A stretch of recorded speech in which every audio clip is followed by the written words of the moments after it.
দিয়ে দিলাম আপনার এলাচি, দারচিনি, তেজপাতা। এখন দিয়ে দিয়েছি পেঁয়াজ কুচি, রসুন কুচি। এখন একটু নেড়ে চেড়ে নিব।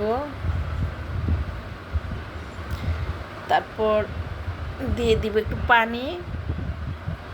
পানিটা না দিলে মশলাটা পুড়ে যাবে। তারপর দিয়ে দিলাম হালকা একটু হলুদের গুঁড়া, একটু মরিচের গুঁড়া।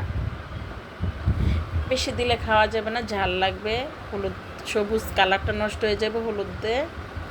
এখন দিয়ে দিব একটু লবণ।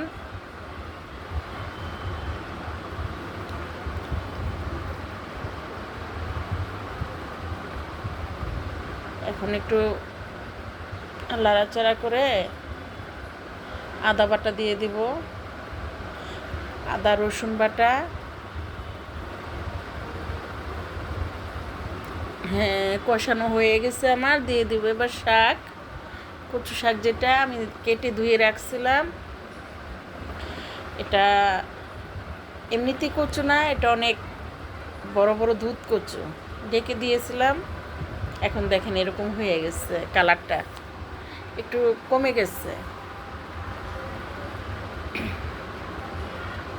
অনেকগুলা কচু শাক কমে এইটুকু হয়ে গেছে। তারপর আবার একটু ঢেকে দিয়েছিলাম, দেখেন এরকম কালার হয়েছে।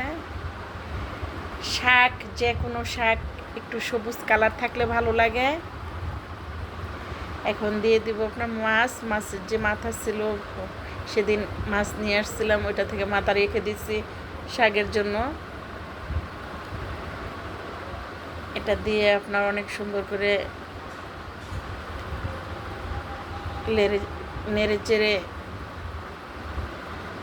শাকের সাথে মাথাটা, মাছটা একদম অ্যাডজাস্ট করে নিতে হইব। কচু শাক পানি থাকলে ভালো লাগে না, একটু শুকাইতে হবে। শাকটা একটু ভেঙে ভেঙে দিচ্ছি, মাথাটাও ভেঙে দিয়েছি।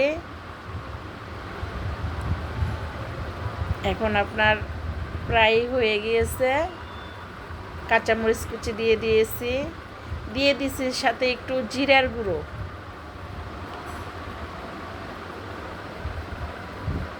কাঁচামরিচ দিয়ে একটু নেড়ে চেড়ে ফাইনালি নামিয়ে ফেলবো। প্রায় হয়ে গিয়েছে। আপনারা যদি চান এইভাবে রান্না করে খেতে পারবেন, দেখবেন অনেক ভালো লাগবে। আমার ফাইনালি লুকটা এরকম আসছে।